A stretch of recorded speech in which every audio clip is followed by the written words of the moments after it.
More than 250 professionals gathered in Berlin to talk about how AI is rewriting the script for how Europe and the world will plan, build, and operate its infrastructure. Seeing that Bentley's kind of companies is stepping in and building whole products around the AI, it's quite fascinating. I think there's a real sense that the time is now in terms of technology change.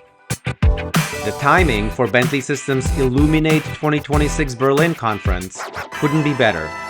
Germany recently committed 500 billion euros to rebuild its infrastructure.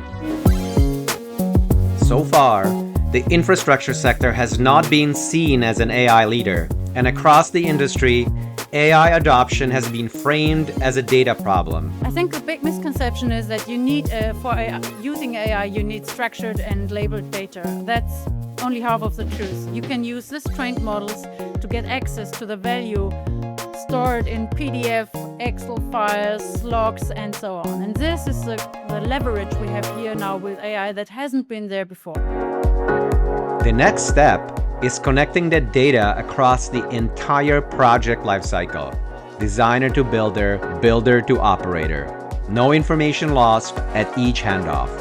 We want to make AI understand our data and help it in our process of designing. And none of this works without trust. Trust that your data stays yours. Trust that it won't be used to train someone else's model. But AI does not adopt itself. People do. The more we engage with people, the more we engage together and bounce ideas off each other, that's where the true magic happens. Tomáš Kellner, Bentley Systems, Berlin.